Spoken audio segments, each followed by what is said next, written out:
তুই বলেছিলি আমি চলে গেলে কাঁদিস না। আমি কাঁদিনি, কিন্তু ভিতরের কান্নাগুলো কখনো থামেনি। তোর চোখে শেষবার একটু জলও ছিল না, অথচ আমার বুকের ভিতর চলছিল নিঃশব্দ এক ধ্বংসযজ্ঞ। রুদ্র আর মীরা 4 বছরের সম্পর্ক, বন্ধুত্ব দিয়ে শুরু, ভালোবাসায় গা ভাসানো, আর তারপর প্রতিটি মুহূর্তে একে অপরের ছায়া হয়ে ওঠা।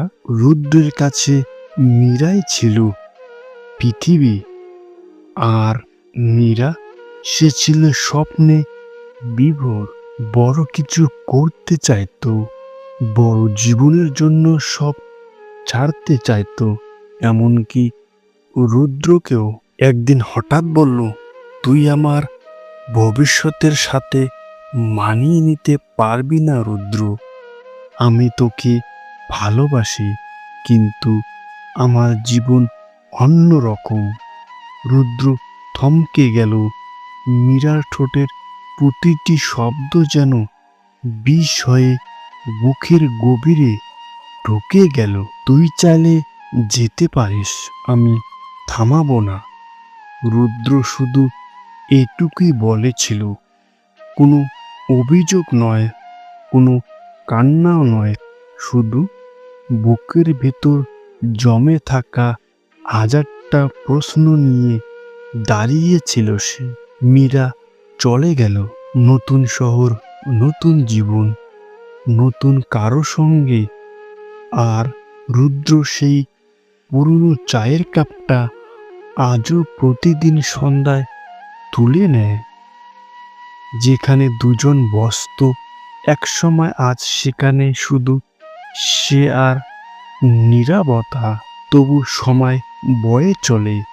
রুদ্র এখন একটা স্কুলে পড়ায়, ছেলে মেয়েদের শেখায়, কিন্তু কাউকে আর নিজের মতো করে ভালোবাসে না। ভালোবাসা তার কাছে একটা পবিত্র অভিশাপ। 2 বছর পর হঠাৎ মীরা ফিরে এলো, চোখে ক্লান্তি, মুখে ভাঙা হাসি। রুদ্র, আমি ঠিক ছিলাম না। যাকে প্রশ্ন করেছিলাম সে শুধু আমায় ব্যবহার করেছে।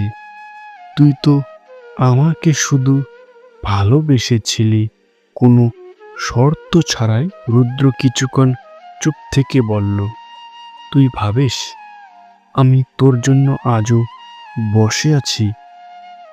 আছি ঠিকই, কিন্তু সেই মানুষটা আর নেই যে একসময় তোকে চোখ বুজে ভালোবাসতো। মীরার চোখ ভিজে উঠল। আমি ভুল করেছিলাম রুদ্র। তুই যদি ফিরতিস, পথ দেখাস। রুদ্র ধীরে মাথা নেড়ে বলল, ভালোবাসার অপরাধ তুই করেছিস, আর তার শাস্তি হলো ভালোবাসার মানুষকে কাছে পেয়েও হারিয়ে ফেলা। তুই সুখ খুঁজে গিয়েছিলি, কিন্তু সুখ কেউ পায় না কারো হৃদয় ভেঙে। ভালোবাসা মানে শুধুই ভালো থাকা নয়, সেটা দায়িত্ব, একে অপরকে ধরে রাখার প্রতিজ্ঞা। যে সেটা ভাঙে সে শুধু আরেকজনকে নয়, নিজেকেও হারিয়ে ফেলে। তাই বলি, ভালোবাসা যদি সত্যি হয়, তাকে ভেঙে যাওয়ার সুযোগ করো না। কারো হৃদয় ভেঙে কখনো সুখ আশা করো না।